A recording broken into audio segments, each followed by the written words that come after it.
time worship and our Bible is King James. We are strengthened in the things, we're strengthened in the things, strengthen the things that remain. Yeah. Right. Yeah. People, really ministry, pastor, it don't matter what you're doing, if you're in the ministry, it's about people. Yeah. It's about loving people. Am I wrong? I mean, I think that's right. It's about loving people. And I love pastoring. I love Yeah. it. I look back and I tell you, like I said, I can tell you a whole lot more things I've done wrong. Yeah. And that's what I was telling you a while ago. I feel like that's some of one of the main things I've done wrong is getting disconnected. I think, in a sense, as a church group, getting disconnected from them. Right. But I'm not making excuses. Like I said, I don't regret the time that I invest in my boys and my family. It's like that preacher told you, you preach all over the country. If you ain't careful, you preach all over the country and try to save other people's kids, get other people's kids saved and lose your own if you're not careful. Yeah. And I don't lose my own. But that's it. Love it. I think they got to know. Yeah. What's that old saying? Nobody won't know how much you care. It don't matter don't matter how much you know, do they know how much you care? That's right. Yeah. And I think that's right. I think that's right too. Sometimes as a pastor, things hurt, people hurt you, and you feel like withdrawing. There's this temptation. And I've been guilty of that. Oh yeah, there's this temptation of, bless goodness, I'll stay in my office until the choir gets up to sing, and then I'll slip in there and sit down on the front pew, preach my message, and go hide until everybody's gone. But we need it. I mean, our people need it, but we need it. Yeah. I was reading a book this last week, and the guy that wrote the book, he said, people that say, well, me and God, that's all I need. I understand the concept.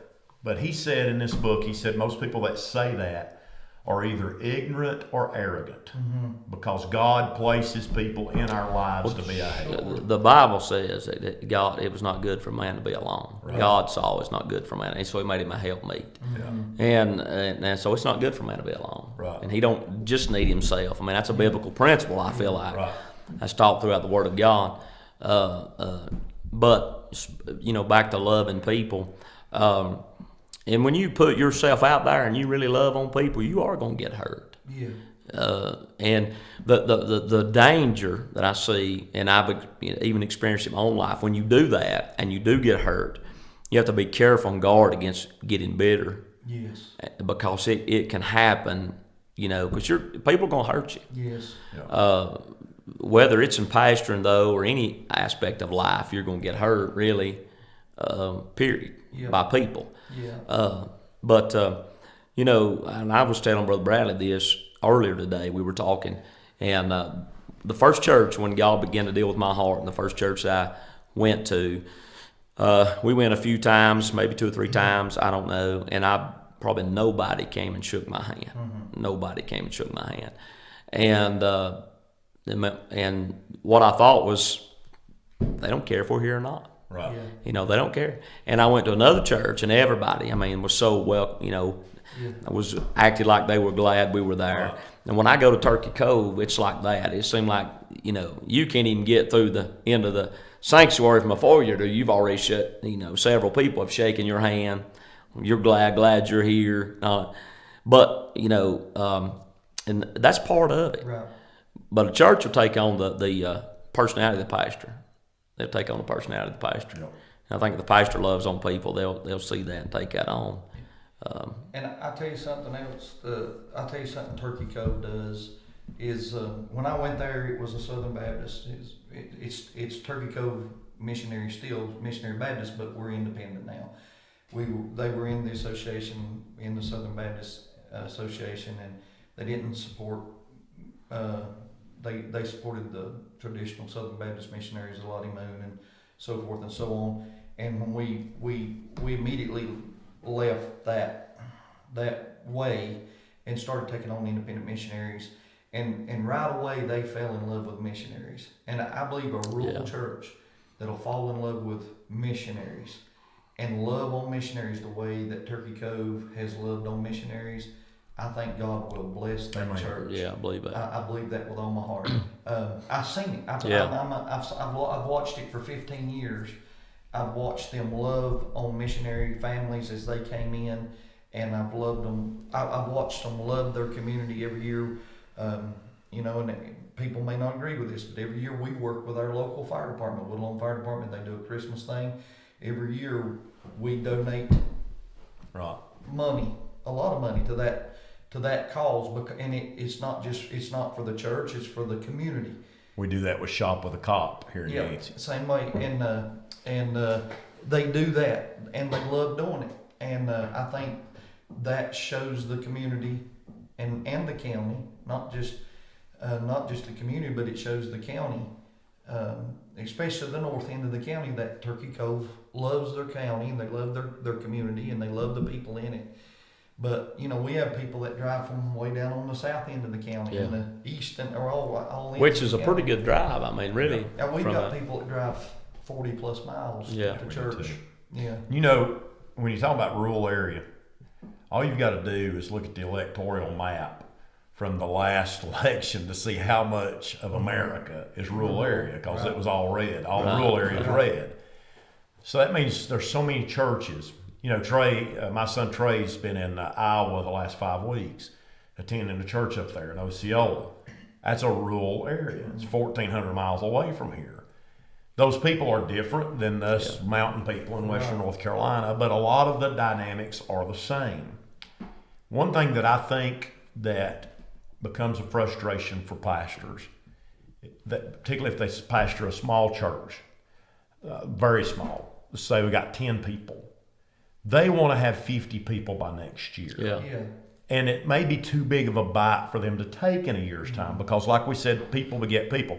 Now what I've read is that good solid church growth is about 15% a year. And I believe that's right. If you got 10 people, that means you only have to get what, 5, well, not even more that many, 2 people. Yeah. Yeah. If you can grow 2 people that year, you've grown 15%. That's a good healthy growth. If you do that 15% in 5 years, you've doubled your attendance. Right. I think maybe that's part of our problem, is that we need to look at smaller bites. What do you think? Right. I agree. I think I seen that happen at Turkey Cove, or at Stone Mountain, the first church I pastored. It was, you know, we started with 12, and we went to 18 or 20, and we stayed there for a little while, and then a few, and then a few, and then a few, you know, and by the end of the 5.5 years, there's 40 or 50 people, 60, you know, and we had higher days and higher months and, you know, stretches. But I say this at Turkey Cove, and you can say this of here or anywhere, I would say, immediately whenever that thing took off, whenever it just kind of took off and started growing the way that it did, yeah, we seen growth, but man, you wouldn't believe the people that came through there that never stayed. Yeah. I mean, Yeah. if in the last 15 years, if we had the people that came through Oh, there, Yeah. you couldn't put them in 10 buildings like Yeah. this. Right. Ain't no way. And that was what I got a little frustrated and discouraged over that. I would see so many come through, and I'd think, why ain't they staying? What am I doing? What am I doing wrong? And you know, I just come to find out that Turkey Cove's not for everybody. Right. Yeah. And I'm not for everybody. You know, Right. the way I preach Yeah. or the way I pastor Right. is not for everybody. I had a man this past week, and he'll probably watch this podcast. I love him. I had a man this past week come. He said, "Preacher, I need to talk to you before service." He's been with me probably 7, 8, 9 years.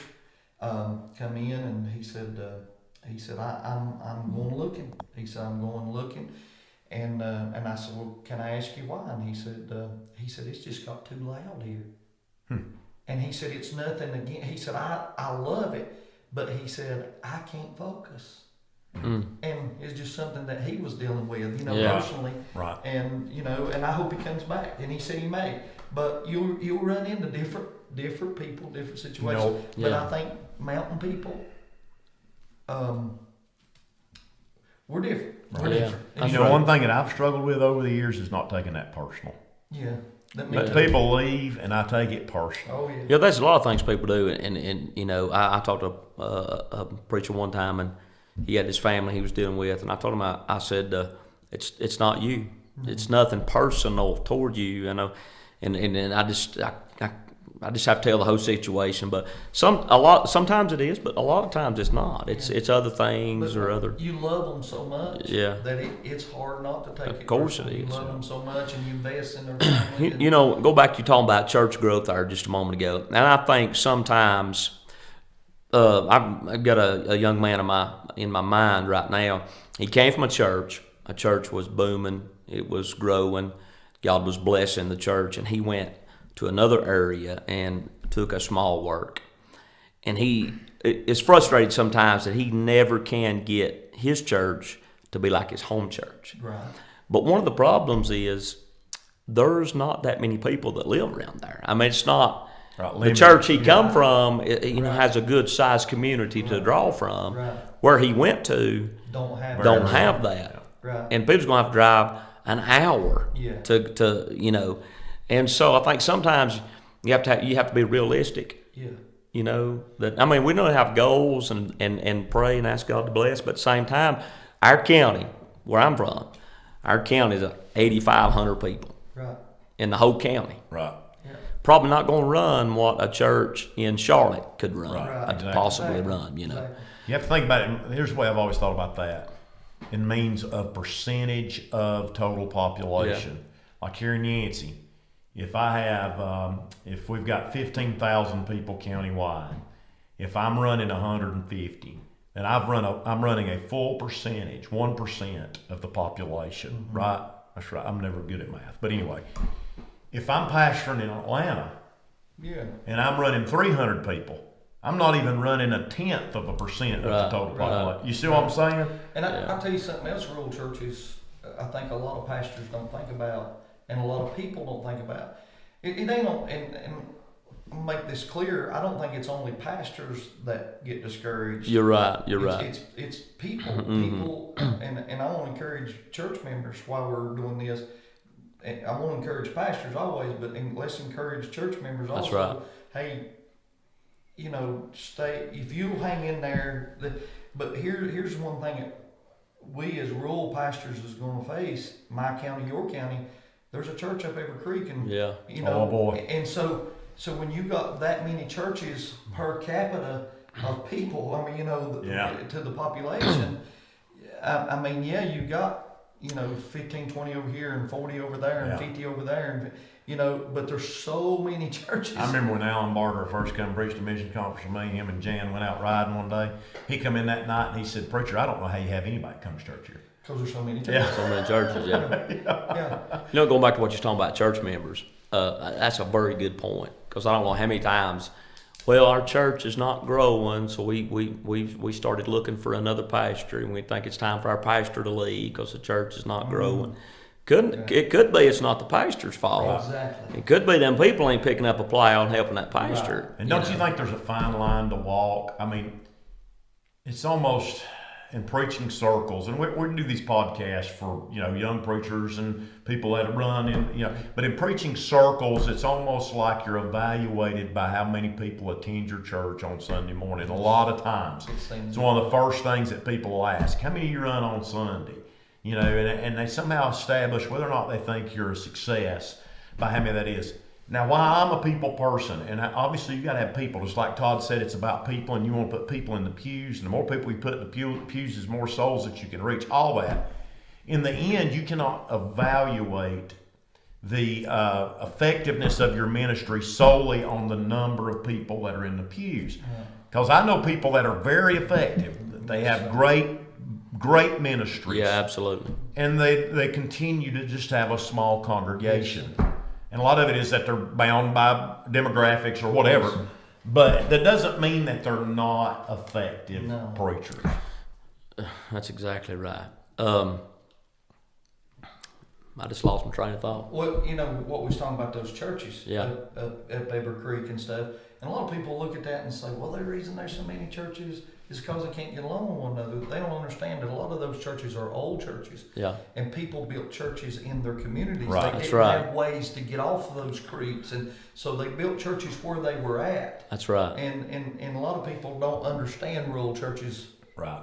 in that aspect of it. Get you back to the Strength and the Things That Remain podcast very soon, I promise. But we want to talk to you just a minute about the Blue Ridge Baptist Bible College. Me and Todd, I know this is hard to believe, but we are college professors. Isn't that right? If you say so. I mean, we're professors. You're the doc.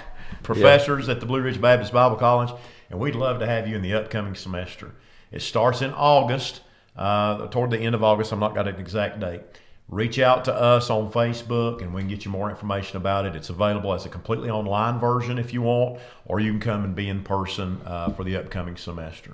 Either way, we'd love to have you in Bible college. It's very affordable, about $300 a semester. And you pick up the book cost, of course, but $300 a semester, and you can be at Blue Ridge Baptist Bible College. Think it's worth their time? I think it is. We have a great time. We have a great time. And I think it'd be a blessing to you. Well, we hope you'll reach out to us. Now back to more of the Strength and the Things That Remain podcast. And so, you know, I agree. I hate to see the doors of any church closed down. So they've kept those churches going throughout the years, and they've remained Yeah. small because it is That's little, right. small community I, churches. I want to say something. This people may not agree with this, but that's okay. For years, when I first started preaching and coming up, I'd heard a lot of people say that if you preach the truth, you will not have a big crowd. If you preach the truth, that crowd, they must not be preaching over there. They run 200 people. He must not be preaching against anything, you know. Yeah. That's not the truth. Right.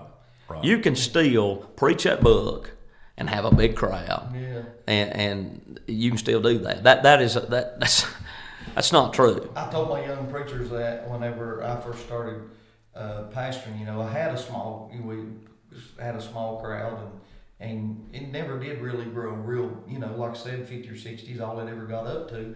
I'd hear people say, well, you know, the same thing, if you preach the truth, they won't come. And then I'd turn around and hear people say, well, if you preach the truth, they'll come. Yeah. And I just blocked all that out and just preached and loved people, and I found out that works. I think I heard an old gentleman say one time he'd pastored a church for several years, a good sized church, solid, straight, fundamental church, been very successful. And they asked him what his secret was. And he said, I just love God and love people. Yeah. You know, me and Todd was Just talking love about God and it love people. earlier today. He's been here all day. And Bless your heart. I know. I had some things wrote on the board that I've erased, but you know, there's 3 areas. Me and him was talking about it. 3 areas, church growth, and we really made for this podcast to be about church growth. But here we are talking. This is kind of the way it's went. But you got to have number one, dynamic Sunday services. Sundays, you know, you ought to be prayed up, ready to go. The services ought to happen seamlessly. There ought to be a lot of wasted time. You know, just asking God to move, asking the Holy Spirit to do something, make differences in people's lives, you know, all of those things. Secondly, life-changing relationships. I read somewhere that for somebody to feel like they belong in your church, they need to make 7 connections. In other words, have a connection with 7 different people that know their name. And then whether they've joined or not, they feel like they belong there. And then that third point is separated living, surrendered living. They need to see something different in the church and in church people than what is alive in their lives.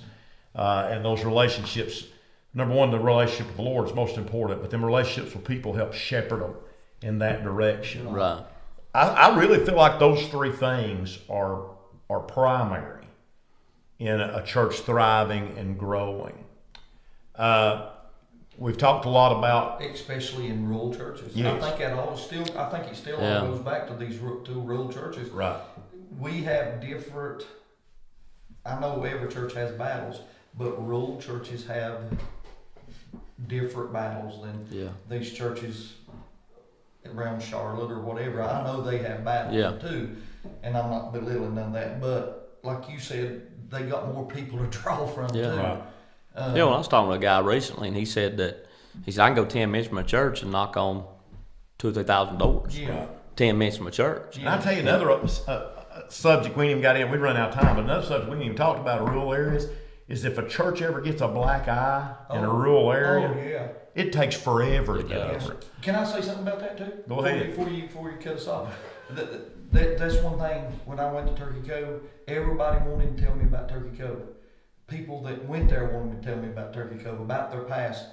You know, people that didn't go there wanted me to. And I said, no, I don't want to know. I don't want to hear it. I don't Yeah. care, because that's exactly what it is. It was the past, and I think that would help all of us. Yeah. If we can get past the past. That's and, good. And that hurts I think that's Yeah. you're spot on right there. That is what's killing more rural churches, is people go digging up old bones. Yeah. That's done. That's right. That's done. Yeah. And they won't. A lot of times, people in the community won't let the church grow because of that past hurt and past thing. But it's done. It's a new pastor. It's new people. It's a new day. It's go on, go forward. Yeah. You know, this morning on my run, I was listening to Charles Spurgeon's lectures to my students, and it's funny that'd be the chapter I was listening to, and then all this come up. He said every minister needs one deaf ear and one blind eye. And he said a lot of what you need to turn that deaf ear toward is a lot of that talk about when you take a new church and they want to tell you about all the problems and all the troubles, and this one talks about this one and this one and that one and that one. He said that's where you need that deaf ear. I'll tell you something else, you need that deaf ear too. You not only hear about the past, but you better be careful about them all the time bragging on how good you are and how sorry the old pastor was. Right. Because if they're talking about that old pastor Yeah. and how good you are, they'll talk about you too eventually. I started telling from the pulpit. I don't care what happened last year. I don't care what Right. happened 10 years ago. I don't care, and you shouldn't either. That's done. And they got that. They never said nothing. And of course, they didn't have nothing bad to say about the old pastor anyway. The pastor before me, they did. So that it wasn't that. It was things that happened 15 years before I was there, 10 years before I was there. Right. And I think it'll do a pastor well, and it'll do the people well to just say, hey, Let it go and move let it on. go. You know, not just bad though. Sometimes you have to forget the good.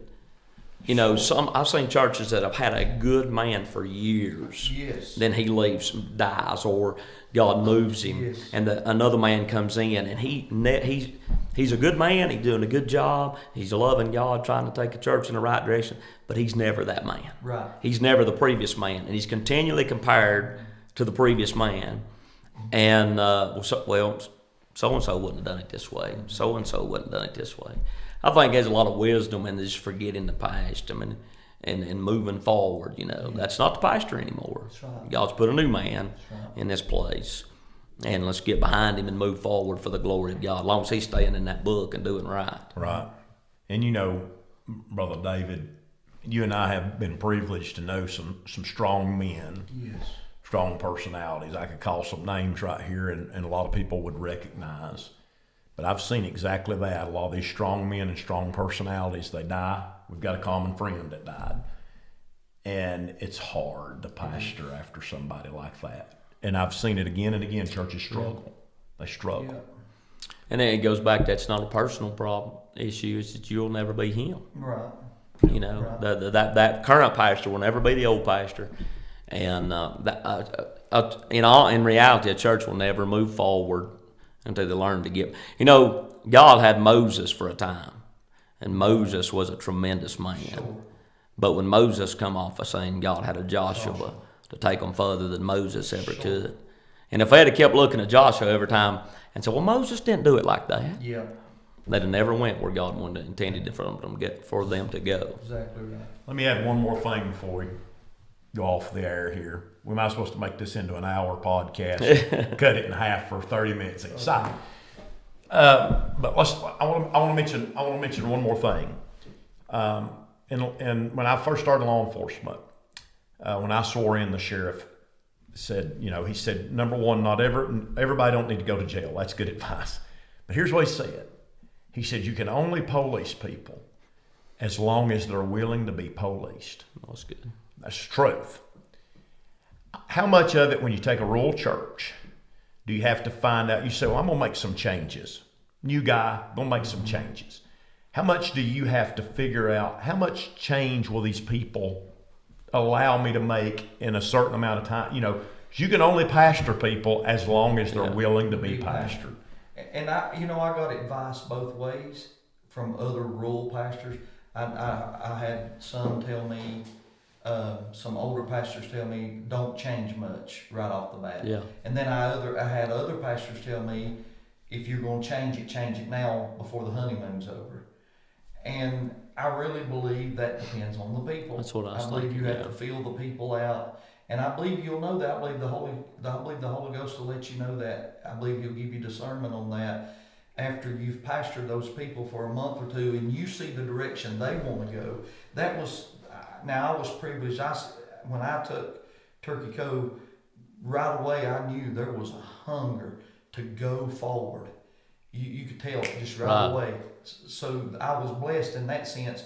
So right away we started making some big changes. And it worked. I made mistakes numerous times. I made mistakes, and still making them. But that was, I think, their attitude showed me that they was ready to go. Yeah. And because when we would have the business meeting, let's get it. Like when we was getting ready to build a new building, we've been in the new building 7 years now. So we was in the old building a little over 7 years, 8 years. So, but we planned for 3 years prior to that. And I know it seems like a long time planning, but it took us that long. We saved money, but the church was ready. They seen the need. Right. They looked around and seen the need. And it's the same way with missionaries. When I mentioned taking on missionaries, yeah, let's do it, and folks, if you got a man of God and he loves you and he loves the church and God's using him, if you get behind him, That's right. and do that, support them, as long as as long as you know it's biblical. That's right. And support missionaries is biblical, and Right. you get behind that man of God, that church will go. That's right. I don't care where it's at. Yeah, I believe that's right. You talked about building. Don't you think, I'm a believer on what I'm about to say. If you want to stir the devil up, break ground on a new building. Exactly. Oh my, some of the biggest battles of my life were building this building. Sure. The first church I pastored, we built a building, and it was color of the carpet. This time I prayed about all that when we never had no trouble with the people. What we had trouble with was the builders. Yeah. The contractors, not necessarily the builder itself, but the contractors, and it seemed like it was a delay after delay after delay, and it just like you said, it's going to be a fight somewhere. Yeah. The devil don't want the church to go and grow and glow. Yeah. They don't want that. You was to the point to where if you didn't build a building, you were stagnant. You couldn't. Yeah. Oh yeah. I Matter of fact, Barry, the Sunday they came. You can ask Barry. The Sunday they came in. I got a habit of standing at the back till the choir comes down, and I started that over in the old building. I don't know why I started it, but people would come in. Some people would come in, and they got there a little late. We started at 9:45 and 10:45 instead of 10 and 11. We started at 9:45 and 10:45 for preaching. Well, I got in the habit to standing back there when the choir came. Well, they came in, and there was a family of 4, and they looked around. They went over home to sit. So it was them and another family, and so they were turning, and they'd walked up steps and walking back to their car. They were leaving, and I said, "Hey, no," and I said, "No, come in," and some of my men got up and let that family of 4 sit down together, and that's been 10, 12 years ago, and they're still with me. Then you have some people tell you that when you get more Yeah. room, I'll come back. And they did. Yeah. A lot of them did. They said, "Well, Preacher, you find a place to sit, we'll come." You know, I think they say that there's different stages of sanctuary. You know, there's the comfortably full. Beyond that is the uncomfortably full, which is where you all were. But they say the worst is the uncomfortably empty. You're right. Yeah. And I Yeah. believe that. Yeah. I Yeah, believe that. yeah, It's better to be uncomfortably full than uncomfortably empty. yeah, that's right. Well, Preacher, we appreciate you being on. Like I said, we're probably going to make 2 out of this, and but it's been great. A lot of great information, and you know, we just want young preachers to know we're with you, young pastors. We want your rural pastors to know that you're not alone. Right. You know, And if they have questions, I think it'd be all right to on Sure. this podcast. You know, and we'll Yeah. try to respond back. right, You know, Absolutely, absolutely. I mean, strengthen the things that remain. Couldn't have no better name for that. And that's Yeah. what we want to do. We want to strengthen Right. churches to stay faithful to the old paths. right. Sometimes it takes remaining. It does. It takes time. It does. You're not going to have a turkey cove overnight. Right. Just stay with it. Yeah, you didn't Stay have with this building and Right. the crowd you've got overnight. It You know, takes when, time. When we were working on this building, I continually I had one saying: "How do you eat an elephant? One bite at a time." And I had to remind myself of that over and over again, because when you got to looking at the whole project, it was too big to eat. Yeah. So I just had to think about one bite at a time. That's how you eat an elephant. Yeah. Yeah, only Bradley Boone would come up with that.